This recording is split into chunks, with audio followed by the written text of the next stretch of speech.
ಆತ್ಮೀಯ ವೀಕ್ಷಕ ಬಾಂಧವರೇ, ರಾಷ್ಟ್ರೀಯ ವೈದ್ಯರ ದಿನ ಈ ಒಂದು ದಿನಾಚರಣೆ ಹೇಗೆ ಯಾವ ರೀತಿ ಆಚರಿಸಲ್ಪಡುತ್ತದೆ ಎನ್ನುವ ಬಗ್ಗೆ ಒಂದಷ್ಟು ಮಾಹಿತಿ ಕಾರ್ಯಕ್ರಮ. ಈ ಒಂದು ಮಾಹಿತಿ ಕಾರ್ಯಕ್ರಮ ಮಾತುಕತೆ ಕಾರ್ಯಕ್ರಮದಲ್ಲಿ ನಮ್ಮೊಂದಿಗಿದ್ದಾರೆ ಒಳ್ಳೆಯ ಖ್ಯಾತ ದಂತವೈದ್ಯರಾಗಿ, ಹಾಗೆಯೇ ಚಿಂತನಕಾರರಾಗಿ, ಬರಹಗಾರರಾಗಿ, ಜಿಲ್ಲಾ ಹೋಮ್ ಗಾರ್ಡ್ಸ್ನ ಕಮಾಂಡೆಂಟ್ ಆಗಿ, ಒಳ್ಳೆಯ ವಾಗ್ಮಿಯಾಗಿ ಈ ಮಾಹಿತಿ ಕಾರ್ಯಕ್ರಮವನ್ನು ನಿರಂತರವಾಗಿ ಹೊಸಕುಲಾಲ್ನೊಂದಿಗೆ ಹಂಚಿಕೊಳ್ತಾ ಇದ್ದಾರೆ ಡಾಕ್ಟರ್ ಮುರಳಿ ಮೋಹನ್ ಚೂಂತಾರ್. ಅವರಿಗೆ ಎಲ್ಲರ ಪರವಾಗಿ ಸ್ವಾಗತ.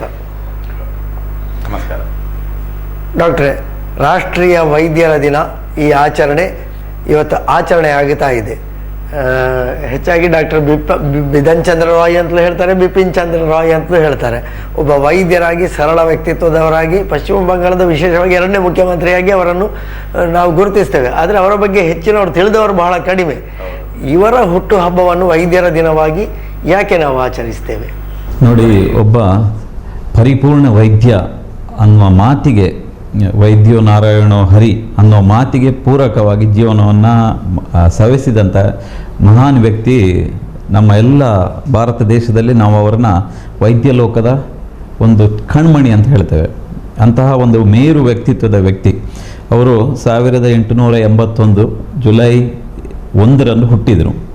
80 ವರ್ಷಗಳ ಕಾಲ ಜನರ ಸೇವೆ ಮಾಡಿ, ಶ್ರೀಗಂಧದ ಕೊರಡಿನಂತೆ ಜನರಿಗಾಗಿ ಬದುಕಿ 1962 ಜುಲೈ 1ರಲ್ಲಿ ಅವರು ಅದೇ ದಿವಸನೇ ಮರಣ ಹೊಂದಿದರು. 80 ವರ್ಷಗಳ ಕಾಲ ಬದುಕಿದರು.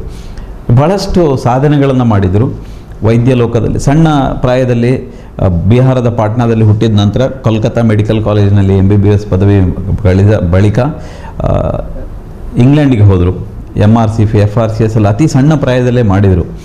ಅವರಿಗಿರುವ ಜ್ಞಾನಕ್ಕೆ, ವಿದ್ಯಾರ್ಹತೆಗೆ ಅವರು ಇಂಗ್ಲೆಂಡಲ್ಲಿ ಆರಾಮವಾಗಿ ನೆಲೆಸ್ಬೋದಿತ್ತು, ಸಾಕಷ್ಟು ಹಣವನ್ನು ಮಾಡ್ಬೋದಿತ್ತು. ಆದರೆ ಅವರಿಗೆ ಒಂದು ದೇಶದ ಮೇಲೆ ಒಂದು ವಿಶೇಷವಾದ ಅಭಿಮಾನ ಇತ್ತು.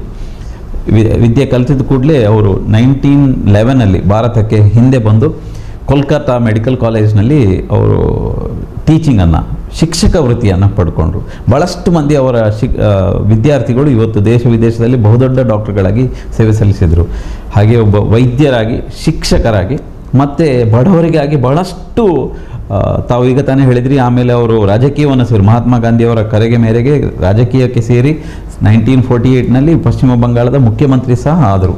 ಹೀಗೆ ಒಬ್ಬ ವೈದ್ಯರಾಗಿ, ಸಾಮಾಜಿಕ ಕಳಕಳಿಯ ವ್ಯಕ್ತಿತ್ವದ ಮನುಷ್ಯರಾಗಿ, ಮಾನವೀಯ ಹೃದಯವುಳ್ಳ ಒಬ್ಬ ವೈದ್ಯರಾಗಿ, ಬಡ ಜನರ ಸೇವೆಗಾಗಿ ತಮ್ಮ ಜೀವನವನ್ನು ಶ್ರೀಗಂಧದ ಕೊರಡಿನಂತೆ ಸವಿಸಿಕೊಂಡು ಒಂದು ವೈದ್ಯಕೀಯ ಜಗತ್ತಿನಲ್ಲಿ ಒಂದು ಅವತಾರ ಪುರುಷ ಅಂತ ಹೇಳುವ ಒಂದು ಹೆಸರಿಗೆ ಭಾಜನರಾದಂತಹ ಮಹಾನ್ ವೈದ್ಯ ಬಿಪಿನ್ ಚಂದ್ರ ರಾಯ್ ಅಂತ ಹೇಳ್ತಾರೆ, ಬಿಧನ್ ಚಂದ್ರ ರಾಯ್ ಅಂತ ಹೇಳಿದ್ರೆ BC ರಾಯ್ ಅನ್ನುವ ಮೇರು ವ್ಯಕ್ತಿತ್ವದ ಅವರ ನೆನಪಿಗಾಗಿ ನಮ್ಮ ಭಾರತ ದೇಶದಲ್ಲಿ ಪ್ರತಿ ವರ್ಷ ಜುಲೈ 1ರಂದು ನಾವು ವೈದ್ಯರ ದಿನ ಅಂಥೇಳಿ ನಾವು ಆಚರಿಸ್ತೇವೆ.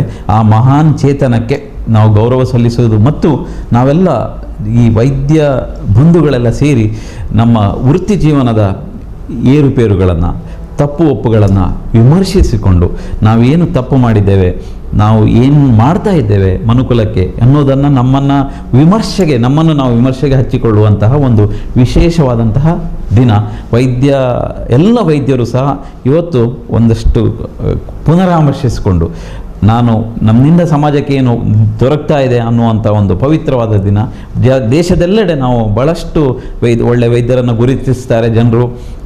ಬೇರೆ ಬೇರೆ ಕಾರ್ಯಕ್ರಮಗಳನ್ನು ನಾವು ಸಮಾಜಕ್ಕೆ ಪೂರಕವಾಗಿ, ಸಮಾಜಕ್ಕೆ ಏನಾದರೂ ನಮ್ಮಿಂದ ಆಗ್ತದೆ ಅಂತ ಹೇಳುವ ಒಂದು ಉದ್ದೇಶ ಇಟ್ಕೊಂಡು ಈ ಆಚರಣೆಯನ್ನು ಮಾಡ್ತಾ ಇದ್ದೇವೆ.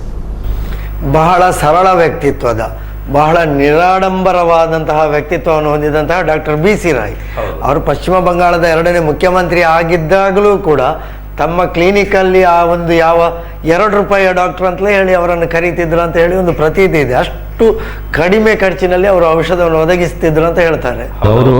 ಅವ್ರದ್ದು ಪಾಲಿಸಿ ಹೆಂಗಂದರೆ, ಅವರದೊಂದು ಸೇಯಿಂಗೇ ಇದೆ, ಉಕ್ತಿ, poor are my patients, God pays for them. ಅಂದರೆ ಬಡವರು ನನ್ನ ರೋಗಿಗಳು, ದೇವರು ಅವರ ಪರವಾಗಿ ನನಗೆ ಹಣ ನೀಡ್ತಾರೆ ಅಂಥೇಳಿ. ಹಾಗೆ ಎಲ್ಲೆಲ್ಲಿ ಬಡವರಿದ್ದಾರೆ, ಎಲ್ಲೆಲ್ಲರೂ ಅವರ ಜೀವನೋಪಾಯಕ್ಕಾಗಿ ಈ ವೈದ್ಯಕೀಯ ಸೌಲಭ್ಯಗಳು ಸಿಗುವುದಿಲ್ಲ, ಅಂಥವರಿಗೆ ಬೇಕಾಗಿ ಭಾಳಷ್ಟು ಆಸ್ಪತ್ರೆಗಳನ್ನು ಕಳಿಸಿದರು. ಇವತ್ತು ಕಲ್ಕತ್ತಾದಲ್ಲಿ ಹೆಚ್ಚಿನ ಆಸ್ಪತ್ರೆಗಳೆಲ್ಲ ಅವರಿಂದ ಆರಂಭವಾದಂಥ ಹೆಚ್ಚಿನ ಹಳೆಯ ಆಸ್ಪತ್ರೆಗಳನ್ನು ಬಡವರಿಗಾಗಿ ತಮ್ಮ ಜೀವನವನ್ನು ಮುಡಿಪಾಗಿಟ್ಟಂಥ ಒಬ್ಬ ಮಹಾನ್ ವ್ಯಕ್ತಿ ಅಂತ ಹೇಳಿದರೂ ತಪ್ಪಾಗಲಿಕ್ಕಿಲ್ಲ. ನಿಜವಾಗಿ ಒಂದು ಮಹಾನ್ ಚೇತನ. ಮುಖ್ಯಮಂತ್ರಿ ಆಗಿದ್ದಾಗಲೂ ತಮ್ಮ ಕ್ಲಿನಿಕ್ಗೆ ಹೋಗುವ ಸಮಯವನ್ನು ಅವರು ತಪ್ಪಿಸ್ತಿರ್ಲಿಲ್ಲ ಅಂತ ಹೇಳಿಕೊಳ್ಳುವಂಥ ಮಾತನ್ನು ನಾವು ಕೇಳಿದ್ದೇವೆ. ಅಂತಹ ಸರಳ ವ್ಯಕ್ತಿತ್ವದ ಒಂದು ವ್ಯಕ್ತಿಯ ಆ ದಿನಾಚರಣೆ, ಹುಟ್ಟುಹಬ್ಬದ ದಿನಾಚರಣೆ, ವೈದ್ಯರ ದಿನಾಚರಣೆಯಾಗಿ ಇವತ್ತು ಆಚರಣೆ ಆಗ್ತಾ ಇದೆ. ಇಲ್ಲಿ ಒಬ್ಬ ವೈದ್ಯರ ದಿನವನ್ನು, ಅವರ ಹುಟ್ಟುಹಬ್ಬವನ್ನು ಆಚರಿಸುವಾಗ ನೀವು ಹೇಳಿದ್ರಿ, ನಾವು ವೈದ್ಯರು ಒಂದು ರೀತಿಯಲ್ಲಿ ಅವಲೋಕನ ಮಾಡಿಕೊಳ್ಳುವಂತಹ ದಿವಸ, ತಪ್ಪು ಒಪ್ಪುಗಳನ್ನು ವಿಮರ್ಶಿಸುವಂತಹ ದಿನ. ಹಾಗಿದ್ದರೆ ವೈದ್ಯರ ದಿನದ ಆಚರಣೆಯಂದು ವೈದ್ಯರ ಹೊಣೆಗಾರಿಕೆ ಅಂದರೆ, ಉದಾಹರಣೆಗೆ ಬಿಪಿನ್ ಚಂದ್ರರವರ ಸರಳ ವ್ಯಕ್ತಿತ್ವಕ್ಕೂ ವೈದ್ಯರ ಆ ಒಂದು ಹೊಣೆಗಾರಿಕೆಗೆ ಇವತ್ತಿನ ದಿನದಲ್ಲಿ ಏನಾದರೂ ನಮಗೆ ತಾಳೆ ಕಂಡು ಬರ್ತದೆ? ಏನಾಗಿದೆ ಅಂತ ಹೇಳಿದರೆ, ಕಾಲ ಬದಲಾದ ಹಾಗೆ ಎಲ್ಲವೂ ಬದಲಾಗ್ತಾ ಇದೆ. ಈಗ ಬಿಪಿನ್ ಚಂದ್ರ ರಾಯ್ ಅವರು 1962ನಲ್ಲಿ ಅವರು ಮರಣ ಹೊಂದಿದರು. ಅವರ ನೆನಪಿಗಾಗಿ ನಾವು BC ರಾಯ್ ಅವಾರ್ಡ್ 1976ನಲ್ಲಿ ಒಬ್ಬ ವೈದ್ಯ ಅವನು ಅತ್ಯುನ್ನತ ಸೇವೆ ಮಾಡಿದರೆ ಭಾರತ ದೇಶದಲ್ಲಿ ಅವರಿಗೆ ಸಿಗುವಂಥ ಒಂದು ಪ್ರಶಸ್ತಿ ಅಂದರೆ BC ರಾಯ್ ಅವಾರ್ಡ್ ಅಂತೇಳಿ, ಅದು ಸಿಕ್ಕಿದರೆ ಅವನು ಪರಿಪೂರ್ಣ ವೈದ್ಯ ಅಂತ ಹೇಳೋ ಒಂದು ಭಾವನೆ ಜನರಲ್ಲಿ, ವೈದ್ಯರಲ್ಲಿ ಇದೆ. ಈಗ ತಾವು ಏನು ಹೇಳಿದ್ರಿ, ಈ ವೈದ್ಯರು ಅವರ ಸರಳ ವ್ಯಕ್ತಿತ್ವ ಯಾರ್ದು? ನಮ್ಮ ಬಿಪಿನ್ ಚಂದ್ರ ರಾಯ್ ಅವರದು. ಅದಕ್ಕೂ ಇವತ್ತಿನ ವೈದ್ಯರುಗಳಿಗೆ ಏನು ಹೊಣೆಗಾರಿಕೆ? ಅವಲೋಕನ ಮಾಡಿಕೊಳ್ಳುವಾಗ ನಮ್ಮನ್ನು ನಾವು ಪ್ರಶ್ನಿಸೋದು. ಈ ಪುನರಾವರ್ಶನೆ ಮಾಡಿಕೊಂಡಾಗ ಈ ವೈದ್ಯರ ಹೊಣೆಗಾರಿಕೆ, ಸಾಮಾಜಿಕ ಹೊಣೆಗಾರಿಕೆ ಅನ್ನೋದು ಏನು ಅಂತ ಹೇಳೋ ಒಂದು ಪ್ರಶ್ನೆ ಖಂಡಿತವಾಗಿ ಬರ್ತದೆ. ಇವತ್ತು ನಾವೆಲ್ಲ ವೈದ್ಯರು ನಾವು ಅದನ್ನು ಚಿಂತಿಸಬೇಕು. ನಮ್ಮನ್ನು ನಾವು ಹೊರಗೆ ಹಚ್ಚಿಕೊಂಡು ನಾವು ಮಾಡ್ತಾ ಇರೋದು ಸರಿನಾ ಅಂತ ಹೇಳೋದನ್ನು. ಈಗ ಸಾಮಾನ್ಯವಾಗಿ ಜನರಲ್ಲಿ ಒಂದು ಕಲ್ಪನೆ ಏನಿದೆ, ವೈದ್ಯರು ಅಂದರೆ ರೋಗಕ್ಕೆ ಚಿಕಿತ್ಸೆ ನೀಡುವವರು ಅಂತೇಳಿ. ಭಗವದ್ಗೀತೆಯಲ್ಲಿ ಒಂದು ಮಾತಿದೆ, ಏನಂತ ಹೇಳಿದರೆ ಅದರಲ್ಲಿ ಬಹಳ ಚೆನ್ನಾಗಿ ವಿವರಣೆ ಕೊಟ್ಟಿದ್ದಾರೆ. ಕರ್ಮ ಅಂದ್ರೇನು, ಕ್ರಿಯೆ ಅಂದರೆ ಏನು ಅಂತೇಳಿ. ಅದನ್ನು ನಾನು ನಮ್ಮ ವೀಕ್ಷಕರಿಗೆ ಹೇಳಲಿಕ್ಕೆ ಇಷ್ಟಪಡ್ತೇನೆ. ಕ್ರಿಯೆ ಅಂದರೆ ನಾವು ನಮ್ಮ ದೈನಂದಿನ ಅಸ್ತಿತ್ವಕ್ಕಾಗಿ, ಜೀವನೋಪಾಯಕ್ಕಾಗಿ ಮಾಡುವಂತಹ ಕೆಲಸವನ್ನು ಕ್ರಿಯೆ ಅಂತ ಹೇಳ್ತೇವೆ. ಈಗ ನಾವು ಏನಿದ್ರು ನಮ್ಮ ಬದುಕಿನ ನಿರ್ವಹಣೆಗಾಗಿ, ನಮ್ಮ ಹೆಂಡತಿ ಮಕ್ಕಳ ಸಾಕಲಿಕ್ಕೆ ಅಥವಾ ನಮ್ಮ ಹೊಟ್ಟೆಪಾಡಿಗಾಗಿ ಏನೇನು ಮಾಡ್ತೇವೆ ಅದನ್ನು ನಾವು ಕ್ರಿಯೆ ಅಂತ ಹೇಳ್ತೇವೆ. ಇದನ್ನು ಮನುಷ್ಯರು ಮಾತ್ರ ಅಲ್ಲ, ಎಲ್ಲರೂ ಮಾಡ್ತಾರೆ, ಈವನ್ ಪ್ರಾಣಿಗಳು ಮಾಡ್ತಾರೆ. ಆದರೆ ಕರ್ಮ ಅಂತ ಅನ್ನೋದೊಂದಿದೆ. ಕರ್ಮ ಅಂದರೆ ನಾವು ಯಾವುದೇ ಫಲಾಪೇಕ್ಷೆ ಇಲ್ಲದೆ ಇನ್ನೊಬ್ಬರಿಗಾಗಿ ನಮ್ಮ ಜೀವನವನ್ನು ಸವಿಸುವುದು, ಅವರಿಗಾಗಿ ಬದುಕುವಂಥದ್ದು ಕರ್ಮ ಅಂಥೇಳಿ. ಈಗ ನಾನು ಒಬ್ಬ ವೈದ್ಯನಾದ ಮೇಲೆ ನಾನು ರೋಗಿಗಳನ್ನು ಚಿಕಿತ್ಸೆ ಮಾಡೋದು ನನ್ನ ಕ್ರಿಯೆ ಅದು. ಈಗ ಒಬ್ಬ ಇಂಜಿನಿಯರ್ ಆದಮೇಲೆ ಅವನು ಅದನ್ನು ಕೆಲಸ ಮಾಡ್ತಾನೆ, ರೋಡ್ ಮಾಡಿಸೋದು ಅದು ಇದೆಲ್ಲ ಅವನ ಕ್ರಿಯೆ ಅದು. ಹಾಗೆ ಒಬ್ಬ ಸಲೂನಲ್ಲಿ ಇರ್ತಾನೆ, ಅವನು ಶೇವ್ ಮಾಡುವುದು ಅದು ಅವನ ಕ್ರಿಯೆ. ಹಾಗೆ ವೈದ್ಯರಾದ ಮೇಲೆ ನಾನು ಚಿಕಿತ್ಸೆ ಮಾಡಿ ನಾನೇನನ್ನೋ ಸಾಧಿಸಿದ್ದೇನೆ, ಇಂತಿಷ್ಟು ವೈದ್ಯರಿಗೆ ರೋಗಿಗಳಿಗೆ ಚಿಕಿತ್ಸೆ ಮಾಡಿದ್ದೇನೆ ಅಂದು ನಾನು ದೇವರು ಅಂತ ಹೇಳಿ ಒಬ್ಬ ವೈದ್ಯ ಮಾಡಿಕೊಂಡ್ರೆ, ಖಂಡಿತವಾಗಿ ತಿಳ್ಕೊಂಡ್ರೆ ಅದು ಮೂರ್ಖತನದ ಪರಮಾವಧಿ. ವೈದ್ಯರಿರುವುದೇ ರೋಗಿಗಳ ಚಿಕಿತ್ಸೆ ಮಾಡಲಿಕ್ಕೆ, ಅದು ಅವರ ಪ್ರಾಥಮಿಕವಾದಂಥ ಕ್ರಿಯೆ. ಆದರೆ ಕರ್ಮ ಅಂತ ಏನಿದೆಯಲ್ಲ, ನಾವು ಇನ್ನೊಬ್ಬರಿಗಾಗಿ ಯಾವುದೇ ಫಲಾಪೇಕ್ಷೆ ಇಲ್ಲದೆ, ಈಗ ಹೇಳ್ತಾರಲ್ಲ ಕರ್ಮಣ್ಯೇ ವಾಧಿಕಾರಸ್ತೆ ಮಾ ಫಲೇಷು ಕದಾಚನ, ಯಾವುದೇ ಫಲಾಪೇಕ್ಷೆ ಇಲ್ಲದೆ ಇನ್ನೊಬ್ಬರಿಗಾಗಿ ನಾವು ಬದುಕ್ತೀವಲ್ಲ, ಅಂತಹ ಒಂದು ಕರ್ಮವನ್ನು ವೈದ್ಯರು ಮಾಡಿದರೆ ಅವರನ್ನು ನಿಜವಾಗಿ ದೇವರು, ವೈದ್ಯೋ ನಾರಾಯಣೋ ಹರಿ ಅಂತ ಹೇಳೋ ಒಂದು ಉಕ್ತಿಗೆ ನ್ಯಾಯ ದೊರಕ್ತದೆ. ಈಗ ತಾನೇ ಹೇಳಿದೆ, ವ್ಯಾಪಾರೀಕರಣ ಆಗ್ತಾ ಇದೆ ಅಂತೆ, ಕಮರ್ಷಿಯಲೈಸೇಷನ್ ಆಗ್ತಾ ಇದೆ ಅಂತೆ. BC ರಾಯ್ ಅವರು ಇರುವಂಥ ಕಾಲಕ್ಕೂ ಈಗಿನ ಕಾಲಕ್ಕೂ ಬಹಳಷ್ಟು ವ್ಯತ್ಯಾಸ ಇದೆ. ಗಂಗೆ ಜಮುನೆಗಳಲ್ಲಿ ಬಹಳಷ್ಟು ನೀರು ಹರಿದಿದೆ, ನೇತ್ರಾವತಿನಲ್ಲಿ ನೀರು ಬಹಳಷ್ಟು ಹರಿದಿದೆ, ಎಷ್ಟೋ ವರ್ಷಗಳು ಸಂದಿದೆ. ಸ್ವಾತಂತ್ರ್ಯ ಸಿಕ್ಕಿ 65 ವರ್ಷ ಆಯಿತು. ಬಹಳಷ್ಟು ವ್ಯತ್ಯಾಸಗಳು ನಡೀತಾ ಇದೆ. ಹಿಂದಿನ ಕಾಲದಲ್ಲಿ ವೈದ್ಯರು ಅಂತ ಹೇಳಿ ದೇವರು ಅಂತ ಹೇಳಿ, ಊರಿಗೊಬ್ಬ ವೈದ್ಯ, ಎಲ್ಲ ರೋಗಕ್ಕೂ ಒಬ್ಬನೇ ವೈದ್ಯ ಇದ್ದರು. ಯಾವುದೇ ರೋಗ ಆದರೂ ಫ್ಯಾಮಿಲಿ ಫಿಸಿಷಿಯನ್, ಕುಟುಂಬ ವೈದ್ಯ ಅಂತ ಕಾನ್ಸೆಪ್ಟ್ ಇತ್ತು, ಎಲ್ಲರೂ ಒಬ್ಬರ ಹತ್ರನೇ ಹೋಗೋದು. ಈಗ ಏನಾಗಿದೆ ಅಂದರೆ ಪ್ರತಿಯೊಂದು ರೋಗಕ್ಕೂ ಒಬ್ಬ ವೈದ್ಯರಿದ್ದಾರೆ, ಕೈ ಕಾಲಿಗೊಬ್ಬರು, ಬೇಕಾದಷ್ಟು ವೈದ್ಯರಿದ್ದಾರೆ. ಒಂದು ಸಣ್ಣ ಜ್ವರ ಬಂದರೂ ಸಹ ನಾವು ಫಿಸಿಷಿಯನ್ ಹತ್ರ ಹೋಗ್ತೇವೆ, ಕುಟುಂಬ ವೈದ್ಯರ ಹತ್ರ ಹೋಗುವ ಪರಿಪಾಠನೇ ಇಲ್ಲ. ಹಾಗೆ ವೈದ್ಯರ ಮೇಲೆ ಇರುವಂತಹ ನಂಬಿಕೆಯೂ ಸಹ ಅಲ್ಲಾಡ್ತಾ ಇದೆ. ಮೊದಲೆಲ್ಲ ಹಳ್ಳಿನಲ್ಲಿ, ಗ್ರಾಮೀಣ ಪ್ರದೇಶಗಳಲ್ಲಿ ಒಬ್ಬ ವೈದ್ಯ, ಈಗಲೂ ಇಲ್ಲ ಅಂತ ಹೇಳಲ್ಲ, ಇದ್ದರೆ ಆ ಡಾಕ್ಟರ್ ಮರೆದುಕೊಂಡ ಕೈಗುಣ ಎಡ್ಡೆ ಉಂಟು. ಆ ಮರ್ದುಕೊಂಡೆ ಹಿಂಗೆ ಮಾ ಅಂತ ಕಡಿಮೆ ಹಾಕೋಣ ಅಂತೇಳಿ. ಈಗ ಆ ಥರ ಹೇಳೋರು ಯಾರಾದರೂ ಇರ್ತಾರೆ? ಬಹಳ ಕಡಿಮೆ. ಈಗ ನಮ್ಮ ಪರಿಸರದಲ್ಲಿ ಹಳ್ಳಿಯಲ್ಲಿ ಕೂಡ ಅಂತಹ ಇದು ಕಡಿಮೆ. ಒಂದು ವೇಳೆ ಡಾಕ್ಟರ್ ನಿಕ್ಕದಲ್ಲ ಸೀಕಿಜ್ಜಿ ಅಂತ ಹೇಳಿದ್ರೆ ಅವರನ್ನು ನಂಬುವವರೇ ಕಡಿಮೆ ಆಗಿದ್ದಾರೆ. ಅಂದ್ರೆ ಜನರ ಮಾನಸಿಕ ಸ್ಥಿತಿಗತಿ ಹೇಗಾಗಿದೆ ಅಂತ ಹೇಳಿದ್ರೆ, ನನಗೆ ದೊಡ್ಡ ರೋಗ ಇದ್ರೆ ನಾನು ದೊಡ್ಡ ಜನ ಅಂತ ಹೇಳಿಕೊಳ್ಳುವಂತಹ ಸ್ಥಿತಿಗತಿಗೆ ನಾವು ಮುಟ್ಟಿದ್ದೇವೆ. ಇದು ನಾವು ಹೇಳಿದ ಹಾಗೆ ಈಗ ಬರುತ್ತಾ ಈ ಕ್ರಿಯೆ ಮತ್ತೆ ಕರ್ಮ ಅಂತ ಹೇಳಿದ್ರು. ಒಬ್ಬ ವೈದ್ಯನಾದ ಮೇಲೆ ನಾವು ರೋಗಿಗಳನ್ನ ಚಿಕಿತ್ಸೆ ಮಾಡೋದು ನಮ್ಮ ಕ್ರಿಯೆ, ಅದು ನಾವು ಮಾಡಲೇಬೇಕು. ಅದರ ಜೊತೆಗೆ ನಾವು ವೈದ್ಯರುಗಳು ಇವತ್ತಿನ ದಿವಸ ನಮ್ಮ ಕರ್ಮ ಏನಿದೆ ಅದು ಏನಂದರೆ ನಿಷ್ಕಾಮ ಸೇವೆ. ರೋಗಿಗಳಿಗೆ ಯಾವುದೇ ಫಲಾಪೇಕ್ಷೆ ಇಲ್ಲದೆ ರೋಗಿಗಳ ಸೇವೆ ಮಾಡುವಂಥ ಒಂದು ಮನೋಭಾವ ಎಲ್ಲ ವೈದ್ಯರಲ್ಲೂ ಬರಬೇಕು. ಅದನ್ನು ನಾವು ವೈದ್ಯರಿಂದ ರೋಗಿಗಳು ನಿರೀಕ್ಷಿಸಬೇಕಾದ್ರೆ ರೋಗಿಗಳು ಅದೇ ರೀತಿ ವೈದ್ಯರ ಜೊತೆ ವ್ಯವಹರಿಸಬೇಕು.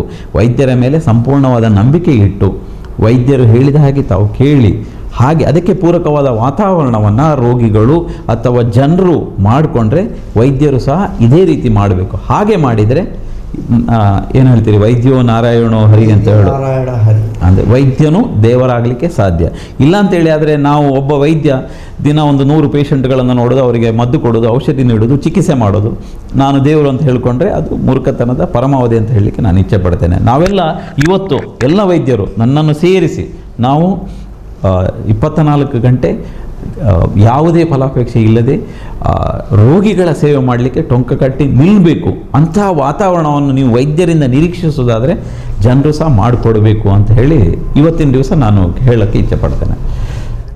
ಡಾಕ್ಟ್ರೆ, ಈಗ ವೈದ್ಯರು ಸಾಮಾಜಿಕವಾಗಿ ಯಾವ ರೀತಿ ತಮ್ಮ ಹೊಣೆಗಾರಿಕೆಯನ್ನು ವಹಿಸಿಕೊಳ್ಬೇಕೆನ್ನುವ ಬಗ್ಗೆ ನಾವು ಮಾತನಾಡ್ತಾ ಇದ್ದೇವೆ. ವೈದ್ಯರು ಅಂತ ಹೇಳುವಾಗ ಇವತ್ತು ಎಲ್ಲವೂ ವಾಣಿಜ್ಯಮಯ ಆಗ್ತಾ ಇದೆ. ಎಲ್ಲಿಯವರೆಗೆ ಅಂತ ಹೇಳಿದರೆ ಆಸ್ಪತ್ರೆಗಳು ಕೂಡ ವಾಣಿಜ್ಯಮಯ, ಮಲ್ಟಿ ಸ್ಪೆಷಾಲಿಟಿ, ಸೂಪರ್ ಸ್ಪೆಷಾಲಿಟಿವರೆಗೆ ನಾವು ಮುಟ್ಟಿದ್ದೇವೆ.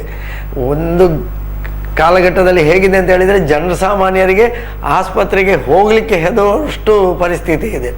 ರೋಗ ಗುಣ ಆದರೂ ಅವರ ವೈದ್ಯರ ಬಿಲ್ಲು ನೋಡುವಾಗ ರೋಗಿ ಸತ್ಯ ಹೋಗ್ತಾನೆ ಎನ್ನುವಂತಹ ಮಾತನ್ನು ನಾವು ಹೇಳ್ತೇವೆ. ಈ ವಾಣಿಜ್ಯೀಕರಣ ಯಾಕೆ ಈ ರೀತಿಯಾಗಿ ಬೆಳೀತಾ ಇದೆ?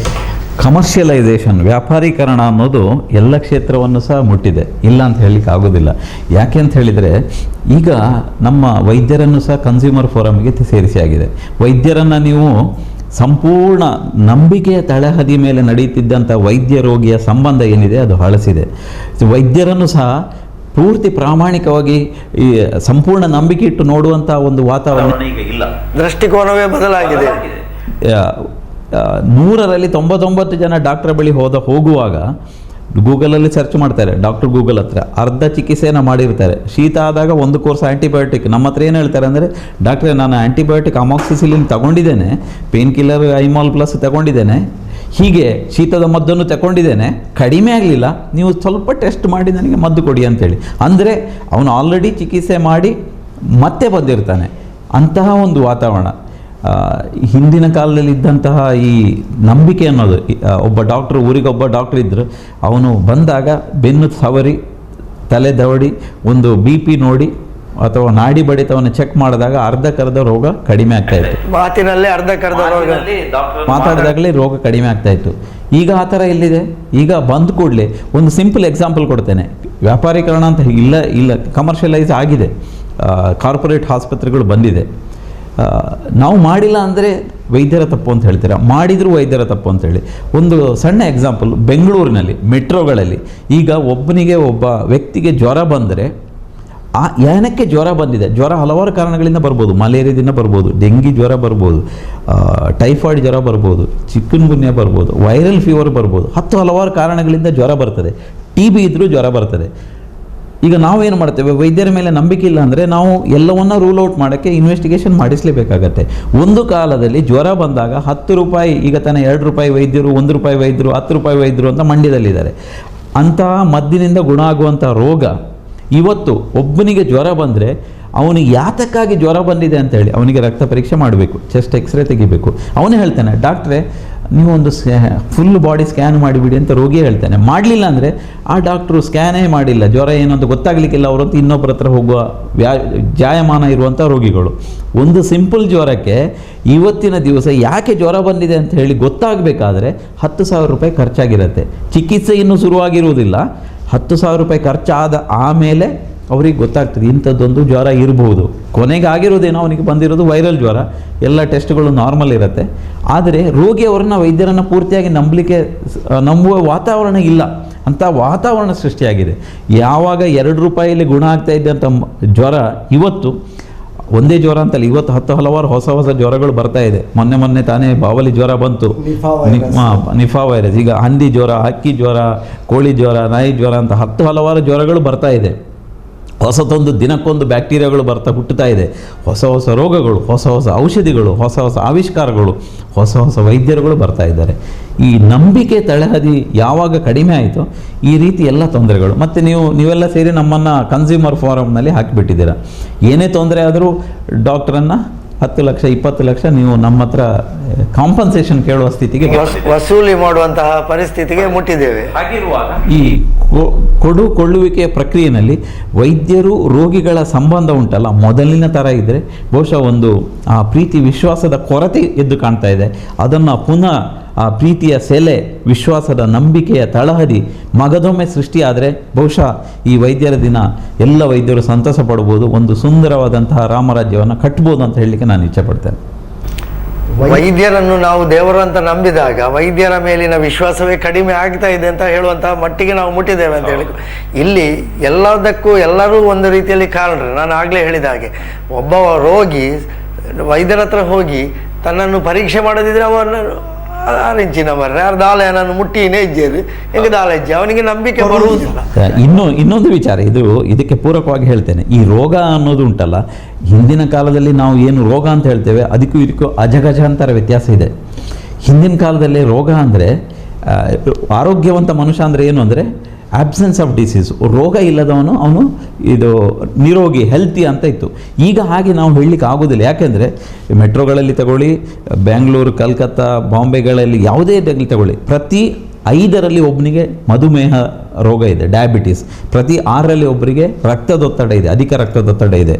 ಪ್ರತಿ 10ರಲ್ಲಿ ಒಬ್ಬರಿಗೆ ಖಿನ್ನತೆ, ಮಾನಸಿಕವಾದಂಥ ಖಿನ್ನತೆ ಇರ್ತದೆ.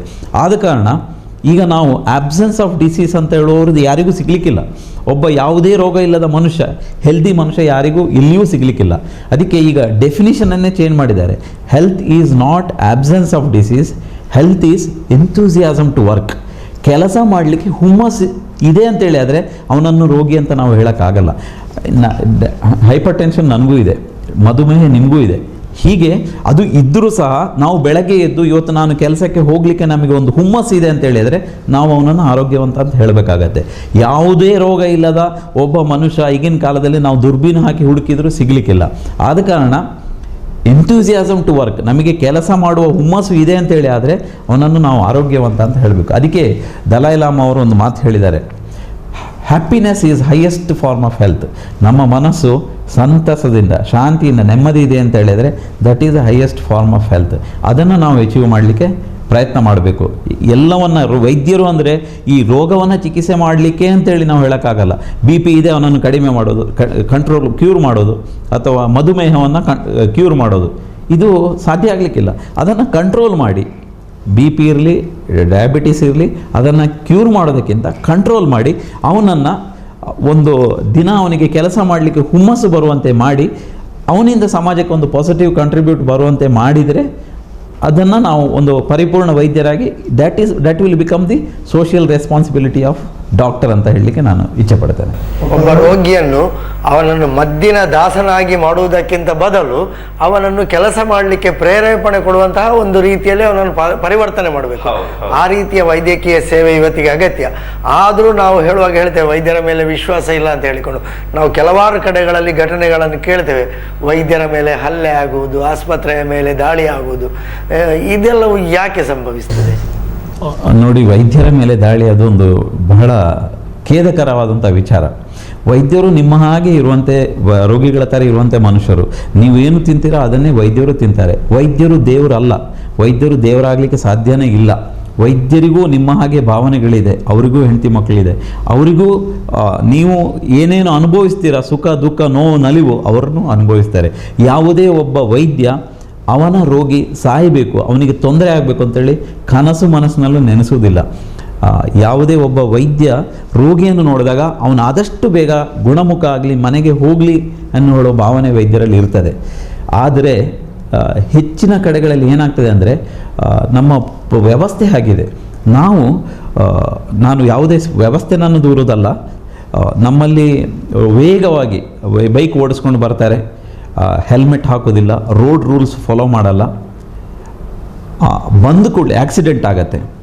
ಹಾಸ್ಪಿಟಲಿಗೆ ಬಂದ ಕೂಡಲೇ ಅರ್ಧ ಗಂಟೆಯಲ್ಲಿ ಅವನ ಜೀವ ಡಾಕ್ಟ್ರು ಉಳಿಸಬೇಕು ಅಂತ ಹೇಳಿದರೆ ಯಾರಿಗೆ ಸಾಧ್ಯ? ಹೇಗೆ ಆಗ್ತದೆ? ಅವನು ಹೆಲ್ಮೆಟ್ ಹಾಕಬೇಕು ಅಂತ ಹೇಳಿದರೆ ಹಾಕಿದರೆ ಅವನಿಗೆ ಹೆಡ್ ಇಂಜುರಿ ಯಾವುದನ್ನು ತಡಿಬೋದು. ಮತ್ತು ರೋಡಲ್ಲಿರುವಂಥ ಪಾಟ್ ಹೋಲ್ಸ್ಗಳು ನಿಮಗೆ ಗೊತ್ತು ಏನಿದೆ ಅಂತೇಳಿ, ಅದನ್ನು ಯಾರೂ ಬ್ಲೇಮ್ ಮಾಡೋದಿಲ್ಲ. ಅವನು ಏನು ರೂಲ್ಸ್ ಫಾಲೋ ಮಾಡ್ತಾನೆ ಅದನ್ನು 180 ಕಿಲೋಮೀಟರ್ನಲ್ಲಿ ಮದ್ಯಪಾನ ಮಾಡ್ತಾನೆ, ಮೊಬೈಲ್ ಕೇಳಿಕೊಂಡು ಮಾತಾಡಿಕೊಂಡು ಗಾಡಿ ಓಡಿಸ್ತಾನೆ.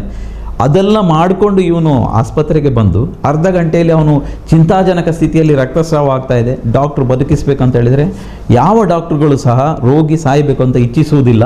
ಪ್ರತಿಯೊಬ್ಬ ಡಾಕ್ಟ್ರುಗಳು ಸಹ, ವೈದ್ಯರು ಸಹ ರೋಗಿಗಳು ಬೇಗ ಗುಣಮುಖ ಆಗಲಿ ಅಂತ ಹೇಳೋ ಭಾವನೆ ಇರ್ತದೆ. ಎಲ್ಲೋ 1000ದಲ್ಲಿ 1,00,000ದಲ್ಲಿ 1-2 ಎಕ್ಸೆಪ್ಷನ್ಗಳು ಇರ್ಬೋದು, ಇಲ್ಲ ಅಂತ ನಾನು ಹೇಳಲ್ಲ. ಯಾಕೆಂದರೆ ಯಾರೂ ಪರಿಪೂರ್ಣರು ಅಲ್ಲ ಅಂತ ನಾನು ಒಪ್ಪಿಕೊಳ್ತೇನೆ. ಆದರೆ ವ್ಯವಸ್ಥೆನಲ್ಲಿ ಎಲ್ಲವೂ ಪೂರಕವಾಗಿದ್ದರೆ ಡಾಕ್ಟ್ರುಗಳಿಗೆ ಕೆಲಸ ಮಾಡಲಿಕ್ಕೆ ಒಂದು ಸಂಪೂರ್ಣವಾದ ಸ್ವಾತಂತ್ರ್ಯವನ್ನು ನೀಡಿ. ನೀವು ಡಾಕ್ಟ್ರು ಪೇಷಂಟ್ ನೋಡ್ತಾ ಇರ್ತಾರೆ ಆಕ್ಸಿಡೆಂಟ್ ಆಗಿ, ನೀವು ಜೊತೆಯಲ್ಲಿ ಒಂದು 10 ಜನ ಪೇಷಂಟ್ ಅಟೆಂಡೆನ್ಸ್ ಬಂದು ಈಗಲೇ ಮಾಡಬೇಕು, ಅದು ಮಾಡಿ ಇದು ಮಾಡಿ ಅಂತೇಳಿ ಒತ್ತಡ ತಂದರೆ ಮಾಡಲಿಕ್ಕೆ ಸಾಧ್ಯ ಇಲ್ಲ. ಹಾಗಿರುವಾಗ ನಾನು ಹೇಳೋದು, ವೈದ್ಯರ ಮೇಲೆ ದಾಳಿ ಮಾಡೋದ್ರಿಂದ ಯಾವುದೇ ರೀತಿಯ ಪ್ರಯೋಜನ ಇಲ್ಲ. ವೈದ್ಯರು ನಿಮ್ಮಂತೆ ಒಂದು ಮನುಷ್ಯರು ಅಂತೇಳಿ ನೀವು ಅರ್ಥ ಮಾಡಿಕೊಳ್ಳಿ. ಖಂಡಿತವಾಗಿಯೂ ವೈದ್ಯರಿಗೆ ಸಂಪೂರ್ಣವಾದ ಸ್ವಾತಂತ್ರ್ಯ ನೀಡಿ. ಅವರು ಖಂಡಿತವಾಗಿಯೂ ಸಹ ರೋಗಿಗಳ ಪೂರ್ಣ ಗುಣಮುಖ ಆಗಲಿಕ್ಕೆ ಪ್ರಾಮಾಣಿಕ ಪ್ರಯತ್ನ ಮಾಡ್ತಾರೆ, ಖಂಡಿತವಾಗಿ ಮಾಡ್ತಾರೆ ಅಂತ ಹೇಳಲಿಕ್ಕೆ ನಾನು ಇಚ್ಛೆ ಪಡ್ತೇನೆ. ಡಾಕ್ಟ್ರೆ, ಈಗ ವೈದ್ಯರು ಪವಾಡ ಮಾಡಲಿಕ್ಕೆ ಆಗುವುದಿಲ್ಲ, ತಮ್ಮ ಪ್ರಯತ್ನವನ್ನು ಮಾಡ್ತಾರೆ ಅಂತ ಹೇಳ್ತೇವೆ. ಆದರೆ ಸಾಮಾನ್ಯವಾಗಿ ಜನರಿಗೆ ಒಂದು ನಂಬಿಕೆ ಏನಂತ ಹೇಳಿದರೆ, ನಾವು ರೋಗಿಯನ್ನು ಕರ್ಕೊಂಡೋಗಿ ಸೇರಿಸುವ ತನಕ ಅವರು ಒಳ್ಳೆಯದಿದ್ದರು, ಅಲ್ಲಿ ಏನೋ ಇಂಜೆಕ್ಷನ್ ಕೊಟ್ಟ ಕೂಡಲೇ ಅವರು ಸತ್ತು ಹೋದರು, ಮರಣ ಹೊಂದಿದ್ರು, ಇಂತಹ ಒಂದು ತಪ್ಪು ತಿಳುವಳಿಕೆಗಳ ಆ ಒಂದು ಆಗಾಗ ಘಟನೆಗಳು ಕೇಳ್ತಾ ಇರ್ತೇವೆ.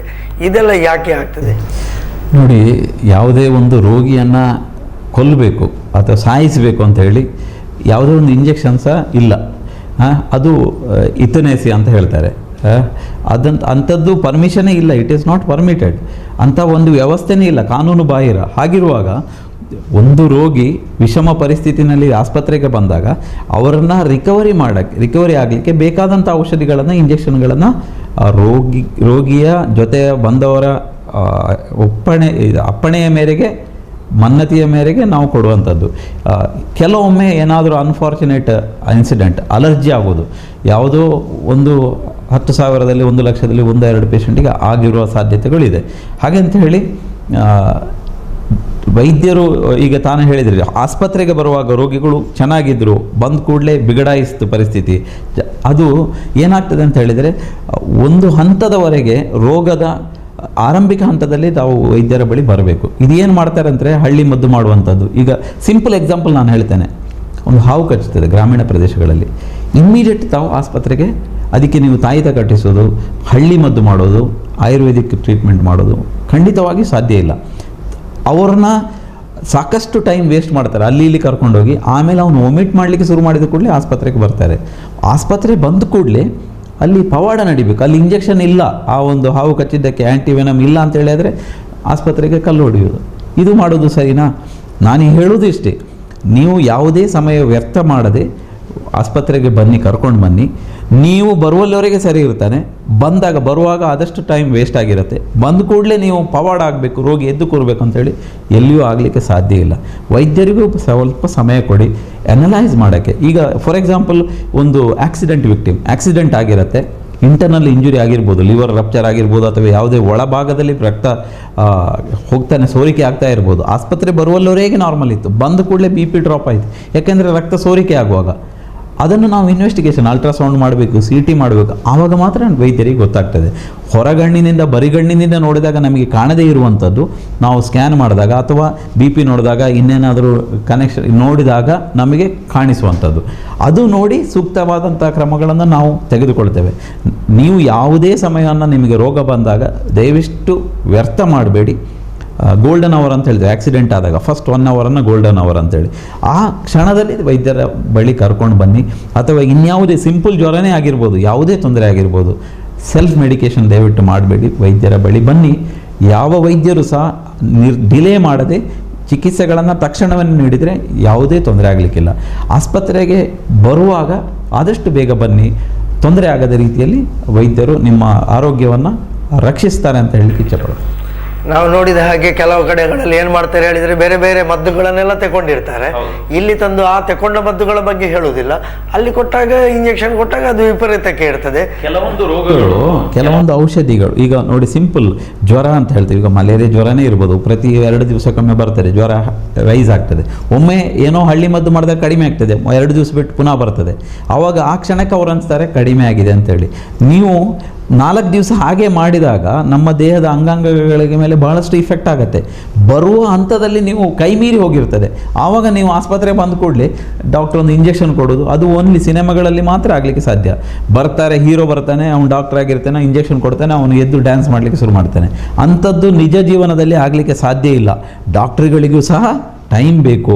ಅವರ ದೇಹದ ಪರಿಸ್ಥಿತಿಯನ್ನು ಪರಿಶೀಲಿಸಿ ಅಗತ್ಯವಿರುವಾದ ಬ್ಲಡ್ ಟೆಸ್ಟ್ಗಳನ್ನು ಮಾಡಿಸಿ ಯಾವುದರಲ್ಲಿ ಕೊರತೆ ಇದೆ, ಯಾಕಾಗಿ ಏನಾಗಿದೆ ಅನ್ನೋದನ್ನು ಪುನರಾಮರ್ಶಿಸಿ ವೈದ್ಯರು ಚಿಕಿತ್ಸೆ ನೀಡ್ತಾರೆ. ಆವಾಗ ಪರಿಪೂರ್ಣವಾದ ಚಿಕಿತ್ಸೆ ಮಾಡಲಿಕ್ಕೆ ಸಾಧ್ಯ ಆಗ್ತದೆ. ಈಗ ನೀವು ಹೇಳುವಾಗ ಒಂದು ಮಾತು ಹೇಳಿದ್ರಿ, ಸ್ವಯಂ ಮದ್ದು ಮಾಡುವುದು ಅಂತ ಹೇಳುವಾಗ ಇಂತಹ ಒಂದು ವಾತಾವರಣ ಈಗೀಗ ಹೆಚ್ಚಾಗಿ ಬೆಳೀತಾ ಇದೆ. ಅದರಲ್ಲೂ ಉದಾಹರಣೆಗೆ ಡಾಕ್ಟರ್ ಗೂಗಲ್ ಅದನ್ನು ನೋಡಿಕೊಂಡು ಅದರಲ್ಲಿರುವ ಮದ್ದುಗಳನ್ನು ಸೇವನೆ ಮಾಡುವುದು, ಅಂತರ್ಜಾಲದಲ್ಲಿ ಮದ್ದುಗಳ ಈ ಮಾರಾಟ, ಇದೆಲ್ಲವೂ ಈಗೀಗ ಹೆಚ್ಚಾಗುತ್ತಾ ಇದೆ. ಅಂತರ್ಜಾಲದಲ್ಲಿ ಬೇರೆಲ್ಲ ವಸ್ತುಗಳನ್ನು ನಾವು ತೆಗೆದುಕೊಳ್ತೇವೆ ಸರಿ, ಆದರೆ ಮದ್ದುಗಳನ್ನು ತೆಗೊಳ್ಳುವಾಗ ಅಲ್ಲಿ ನಮಗೆ ಎಚ್ಚರಿಕೆ, ಅಂದರೆ ನಮಗೆ ಎಷ್ಟು ಗೊತ್ತಿರ್ತದೆ ಆ ಮದ್ದುಗಳ ಬಗ್ಗೆ. ಯಾರೋ ಹೇಳ್ತಾರೆ, ಗೂಗಲಲ್ಲಿ ನೋಡ್ತೇವೆ, ತಗೊಳ್ತೇವೆ, ಅದರ ಪರಿಣಾಮ ಏನಾಗುತ್ತದೆ? ಅದು ಏನಾಗಿದೆ ಅಂತ ಹೇಳಿ self medication, internet, doctor Google ಸಹಾಯದಿಂದ ಜ್ವರ ಬಂದಾಗ ಟ್ರೀಟ್ಮೆಂಟ್ ಫಾರ್ ಮಲೇರಿಯಾ ಅಂತ ಹೇಳಿದರೆ ಅಲ್ಲಿ ಮೆಡಿಸಿನ್ಸ್ ಇರುತ್ತೆ. ಅದರಲ್ಲಿ ಒಬ್ಬ ವ್ಯಕ್ತಿಗೆ ಈಗ ಅನಾಲ್ಜೆಸಿಕ್ಸ್, ನೋವು ನಿವಾರಕ ಮಾತ್ರೆ ಅಂತ ಹೇಳಿ ಮೈಗ್ರೇನ್ ಟ್ರೀಟ್ಮೆಂಟ್ ಅಂತ ಹಾಕಿದರೆ ಬರ್ತದೆ.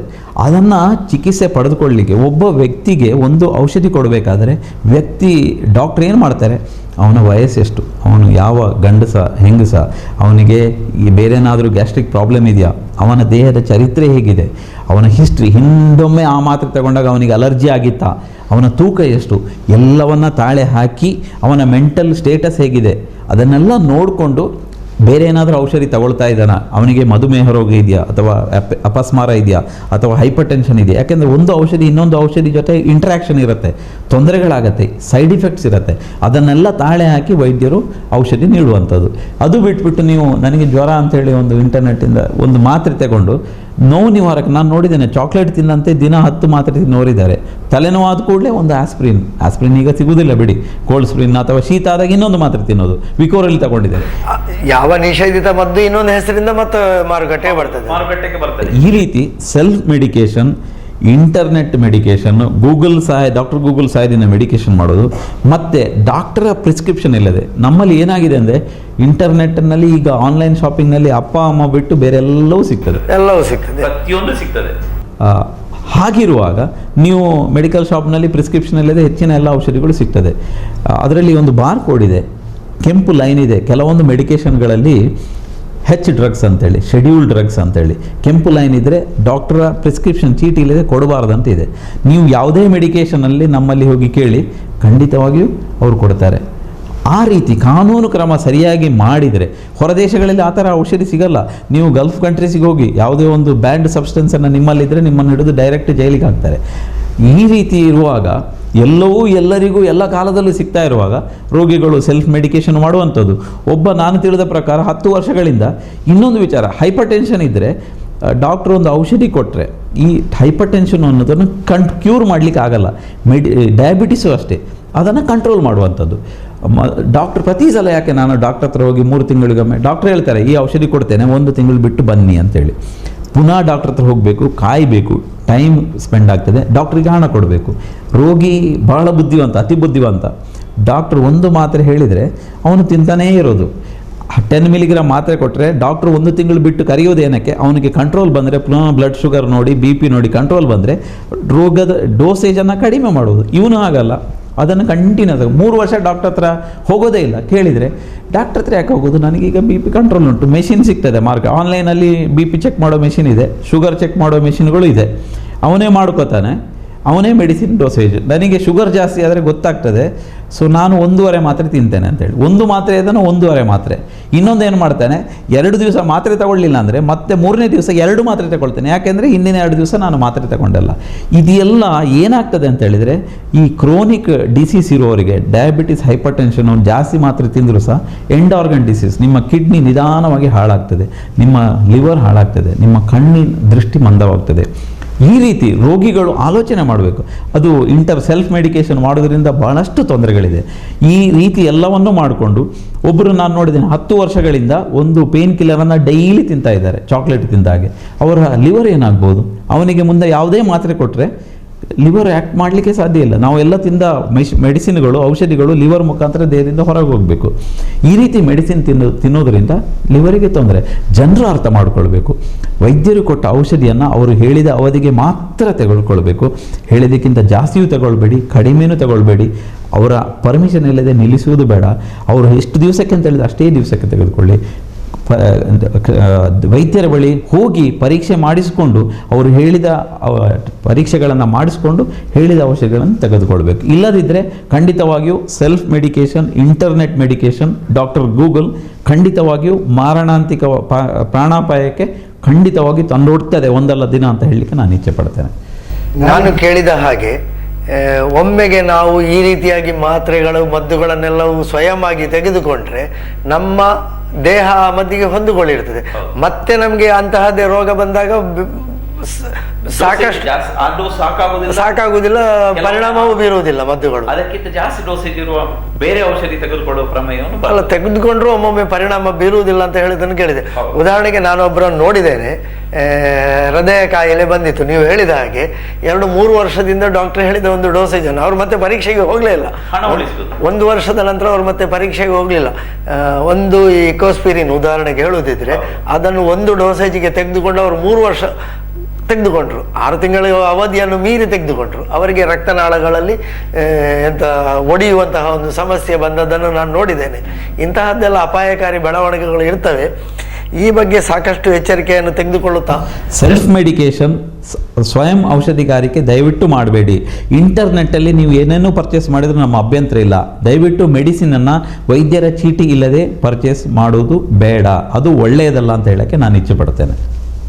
ವೈದ್ಯರ ಸಲಹೆ ಇಲ್ಲದೆ ಯಾವ ಮದ್ದನ್ನು ಯಾವ ಕಾಲಕ್ಕೂ ಅವರು ಡಾಕ್ಟರ್ ಮುರಳಿ ಮೋಹನ್ ಚೂಂತಾರ್ ಅವರು ಹೇಳಿದ ಹಾಗೆ ಅದು ಹೆಚ್ಚು ಸ್ವೀಕಾರ ಮಾಡುವುದು ತಪ್ಪು, ಕಡಿಮೆ ಮಾಡುವುದು ನಮ್ಮ ದೇಹಕ್ಕೆ ಮಾರಕ ಆಗ್ತದೆ. ಈಗ ಈ ಒಂದು ಮದ್ದಿನ ಸೇವನೆ ಯಾಕೆ ಹೀಗೆ ಕೆಲವೊಮ್ಮೆ ಮಾಡ್ತಾರೆ ಅಂತ ಹೇಳುವಾಗ ನಾವು ಗಮನಿಸಿದಾಗ, ಕೆಲವೊಮ್ಮೆ ಅವರಿಗೆ ಅರ್ಹ ಬಡವರು ಅಂತ ಹೇಳ್ತೇವೆ ನಾವು, ಸಾಕಷ್ಟು ಡಾಕ್ಟರ್ ಹತ್ರ ಹೋಗ್ಲಿಕ್ಕೆ ಹೆದರಿಕೆ, ಯಾಕೆಂದರೆ ಹಣ ಖರ್ಚಾಗ್ತದೆ. ಆ ಹಣ ಖರ್ಚಾಗುವಾಗ ಇಂತಹ ಸುಲಭದ ದಾರಿಯನ್ನು ಕಂಡುಕೊಳ್ಳುವ ವಿಧಾನವನ್ನು ಬೆಳೆಸಿಕೊಂಡು ಹೀಗೆ ಅಪಾಯಕಾರಿ ಸ್ಥಿತಿಗೆ ನಾವು ಮುಟ್ಟಿದ್ದೇವೆ. ಹಾಗಿದ್ರೆ ಅರ್ಹರಿಗೆ ಅಥವಾ ಬಡವರಿಗೆ ವೈದ್ಯರು ದೊರಕುವ ಬಗೆ ಹೇಗೆ?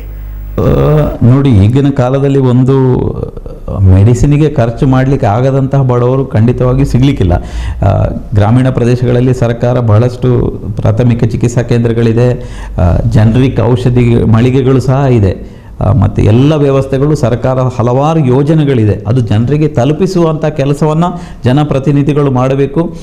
ಜನರಿಗೆ ಮನೆಗೆ ಹೋಗಿ, ಈಗ ಇದು ಹೊಟ್ಟೆ ಹುಳ ನಿರ್ಮೂಲನಕ್ಕಾಗಿ ಮಾತ್ರೆ ಕೊಡುವಂಥದ್ದು, ಶಾಲೆಗಳಲ್ಲಿ ಕೊಡುವಂಥದ್ದು, ಶಾಲೆಗಳಲ್ಲಿ ಕಬ್ಬಿಣದ ಅಂಶ ಕಡಿಮೆ ಆದಕ್ಕೆ ಮಾತ್ರೆ ಕೊಡುವಂಥದ್ದು, ಫೋಲಿಕ್ ಆ್ಯಸಿಡ್ ಕೊಡುವಂಥದ್ದು, ಗರ್ಭಿಣಿಯರಿಗೆ ಮನೆಗೆ ಹೋಗಿ ಆಶಾ ವರ್ಕರ್ಸ್ ಕೊಡುವಂಥದ್ದು ಬಹಳಷ್ಟು ಯೋಜನೆಗಳಿದೆ. ಇದನ್ನು ರೋಗಿಗಳಿಗೆ, ಬಡವರಿಗೆ ತಲುಪಲಿಕ್ಕೆ. ಹಾಗೆ ಸರ್ಕಾರಿ ಆಸ್ಪತ್ರೆಗಳಲ್ಲಿ ಈಗಿನ ಸರ್ಕಾರಿ ಆಸ್ಪತ್ರೆಗಳಲ್ಲಿ ಸಕಲ ಸೌಲಭ್ಯಗಳು ಇದೆ, ವೈದ್ಯರು ಇದೆ, ಸಾಕಷ್ಟು ಯೋಜನೆಗಳು ಸಹ ಸರ್ಕಾರಿ ಪ್ರಾಯೋಜಿತ ಯೋಜನೆಗಳು ಇದೆ. ಯಶಸ್ವಿನಿ ಇರ್ಬೋದು, ಅಟಲ್ ವಾಜಪೇಯಿ ಆರೋಗ್ಯಶ್ರೀ ಇರ್ಬೋದು, ಅಥವಾ ರಾಜೀವ್ ಆರೋಗ್ಯಶ್ರೀ ಇರ್ಬೋದು, ಬಹಳಷ್ಟು ಸೌಲಭ್ಯಗಳಿದೆ. ಜನರಿಗೆ ಗೊತ್ತಾಗಬೇಕು, ಜನರಿಗೆ ಪರಿಣಾಮಕಾರಿಯಾಗಿ ತಲುಪುವಂಥ ವ್ಯವಸ್ಥೆ ಇವತ್ತು ಆಗಬೇಕು. ಆದರೆ ಈಗ ಖಂಡಿತವಾಗಿ ಸಹ ಎಲ್ಲ ಜನರಿಗೂ, ಸಮಾಜದ ಕಡೆಯ ಜನರಿಗೂ, ಅತ್ಯಂತ ಕಡು ಬಡವನಿಗೂ ಸಹ ಇವತ್ತು ಆರೋಗ್ಯ ಸೌಲಭ್ಯ ಸಿಗುವ ಸಾಧ್ಯತೆ ಇದೆ, ಸಿಗ್ತದೆ ಅಂತ ಹೇಳಲಿಕ್ಕೆ ನಾನು ಇಚ್ಛೆಪಡ್ತೇನೆ. ಸರ್ಕಾರಿ ಅನುಷ್ಠಾನವೇ ಆಗಿದೆ, ಕಾರ್ಯಕ್ರಮಗಳು ಖಂಡಿತವಾಗಿ ದೊರಕ್ತದೆ. ಇಫೆಕ್ಟಿವ್ ಇಂಪ್ಲಿಮೆಂಟೇಷನ್ ಆಗಬೇಕಾದ್ರೆ ಜನಪ್ರತಿನಿಧಿಗಳು ಮತ್ತು ಎಲ್ಲರೂ ಸಹಕಾರ, ವೈದ್ಯರ ಸಹಕಾರನೂ ಇರಬೇಕು, ರೋಗಿಗಳ ಸಹಕಾರನೂ ಇದ್ದರೆ ಖಂಡಿತವಾಗಿಯೂ ಸಿಗ್ತದೆ ಅಂತ ಹೇಳಲಿಕ್ಕೆ ಇಷ್ಟ. ಪ್ರಧಾನಮಂತ್ರಿ ಅವರದ್ದು ಒಂದು ವಿಮಾ ಯೋಜನೆ ಜಾರಿಗೆ ಬಂದಿದೆ ಈಗ, ಸಮಗ್ರ ಕುಟುಂಬ ಯೋಜನೆ ಅಂತ ಹೇಳಿಕೊಂಡು. ಇಂಪ್ಲಿಮೆಂಟ್ ಆಗಿಲ್ಲ, ಬರಬಹುದು ಮುಂದಿನ ದಿನಗಳಲ್ಲಿ.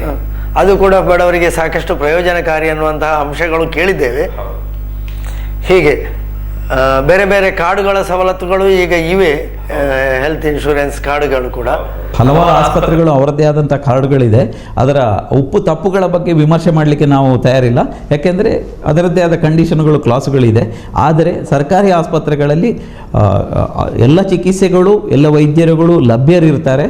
ಮತ್ತು ಜನರಿಕ್ ಔಷಧಿ ಮಳಿಗೆಗಳನ್ನು ಸಹ ಇದೆ. ಔಷಧಿಗಳು ಎಲ್ಲ ಕಡೆ ಅತ್ಯಂತ ಕಡಿಮೆ ಬೆಲೆಗೆ ಸಿಗ್ತದೆ. ಇದರ ಜೊತೆಗೆ ಒಂದು ಮಾತು ಹೇಳಲಿಕ್ಕೆ ಇಚ್ಛೆ ಪಡ್ತೇನೆ. ಇದು ಏನಂದರೆ ಸೌಲಭ್ಯಗಳು, ಹೆಲ್ತ್ ಜನರಿಗೆ ಆರೋಗ್ಯ ಸೌಲಭ್ಯಗಳು ಒದಗಿಸುವುದಂದರೆ ನೀವು ದೊಡ್ಡ ಆಸ್ಪತ್ರೆ ಕಟ್ಟಿಸೋದು, 1000 ಬೆಡ್ಡಿನ ಆಸ್ಪತ್ರೆ ಕಟ್ಟಿಸೋದು, ಅಲ್ಲಿ ವೈದ್ಯರನ್ನು ನೇಮಕ ಮಾಡೋದು, 24 ಗಂಟೆ ವೈದ್ಯರು ಸಿಗುವ ಹಾಗೆ ಮಾಡೋದು, ಉಚಿತವಾಗಿ ಔಷಧಿ ಕೊಡುವುದು,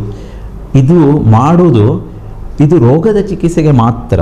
ನಾವು ನಮ್ಮ ಸರ್ಕಾರದಿಂದ ಏನಾಗಬೇಕು ಅಂತ ಹೇಳಿದರೆ ಮೂಲಭೂತವಾದ ಸೌಕರ್ಯವನ್ನು ಕೊಡಬೇಕು. ರೋಗ ಬರದಂತೆ ತಡೆಯುವ ಪ್ರಕ್ರಿಯೆ, ಜನರಿಗೆ ಶುದ್ಧವಾದ ಗಾಳಿ ಕೊಡಬೇಕು, ಗಿಡ ಮರಗಳನ್ನು ನಡೆಸಬೇಕು, ಶುದ್ಧವಾದ ನೀರು ಕೊಡಬೇಕು, ಕಲುಷಿತ ವಾತಾವರಣ ನೀರು ಸಿಗದಂತೆ ಮಾಡಬೇಕು, ಶುದ್ಧವಾದ ಆಹಾರ ಸಿಗಬೇಕು.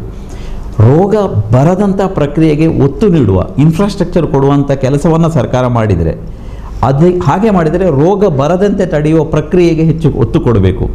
ಬರೀ ನೀವು 1000 ಬೆಡ್ಡಿನ ಆಸ್ಪತ್ರೆ ಕಟ್ಟಿಸೋದು, ವೈದ್ಯರನ್ನು ನೇಮಕ ಮಾಡೋದು, ಜನರಿಕ್ ಔಷಧಿಗಳನ್ನು ಕೊಟ್ಟರೆ, ಇದು ರೋಗ ಬಂದ ಮೇಲೆ ಏನು ಮಾಡಬೇಕು ಇದನ್ನು ಈ ರೀತಿ ಮಾಡಿದರೆ ನಾವು ರೋಗದ ಚಿಕಿತ್ಸೆಗಿಂತ ರೋಗವನ್ನು ತಡೆಗಟ್ಟುವ ಪ್ರಕ್ರಿಯೆಗೆ ನಾವು ವೈದ್ಯರು ಅದನ್ನೇ ಮಾಡಬೇಕು.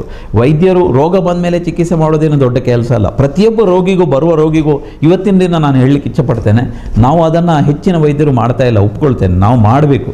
ರೋಗ ಬರದೆ, ಫಾರ್ ಎಕ್ಸಾಂಪಲ್ ನನ್ನಲ್ಲಿಗೆ ಇವತ್ತು ಒಬ್ಬ ಗುಟ್ಕಾ ತಿನ್ನುವವನು, ಸಿಗರೇಟ್ ಎಳೆಯುವವನು ಬಂದರೆ ಅವನಿಗೆ ದಮ್ಮು ಕಟ್ತದೆ ಅಂದರೆ ನಾವು ಆ ದಮ್ಮು ಕಟ್ಟೋದಕ್ಕೆ ಮದ್ದು ಕೊಟ್ಟು ಕಳಿಸುವುದು ದೊಡ್ಡ ಕೆಲಸ ಏನಲ್ಲ.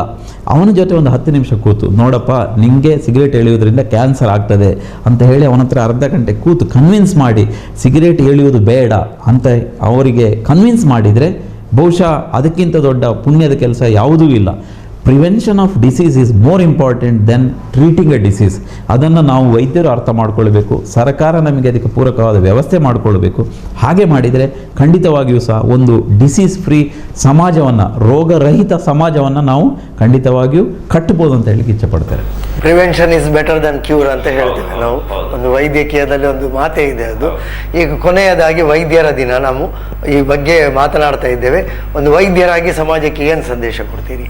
ನೋಡಿ, ಸಂಸ್ಕೃತದಲ್ಲಿ ಒಂದು ಶ್ಲೋಕ ಇದೆ, ಶರೀರೇ ಜರ್ಜರೀಭೂತೆ ವ್ಯಾಧಿಗ್ರಸ್ತೆ ಕಳೇಬರೆ ಔಷಧಿ ಜಾಹ್ನವಿ ತೋಯಂ ವೈದ್ಯೋ ನಾರಾಯಣೋ ಹರಿ. ಅಂದರೆ ನಮ್ಮ ದೇಹಕ್ಕೆ ರೋಗಗಳು ಬಂದು ಎಲ್ಲ ಸರ್ವಕ್ರಿಯೆಗಳು ನಿಂತು ವೈದ್ಯರು ಸಹ ಕೈಚಲ್ಲಿ ಕೂತಾಗ ಗಂಗಾಜಲವೇ ಔಷಧಿ ಆಗ್ತದೆ. ವೈದ್ಯನು ಹರಿಯ ರೂಪದಲ್ಲಿ ಬಂದು ಚಿಕಿತ್ಸೆ ಮಾಡ್ತಾನೆ ಅಂತೇಳಿ ಇದು ನಮ್ಮ ಪುರಾಣ ಗ್ರಂಥಗಳಲ್ಲಿ ಉಲ್ಲೇಖಿತ ಆಗಿದೆ. ಅಂದರೆ ಎಲ್ಲವೂ ಕೈ ಚೆಲ್ಲಿ ಕೂತಾಗ ದೇವರು ಸಹ ನಮ್ಮ ಜೊತೆ, ನಾವು ಪ್ರಾಮಾಣಿಕವಾಗಿ ನಮ್ಮ ಪ್ರಯತ್ನ ಮಾಡಿದರೆ ದೇವರ ಆಶೀರ್ವಾದನೂ ಬೇಕು.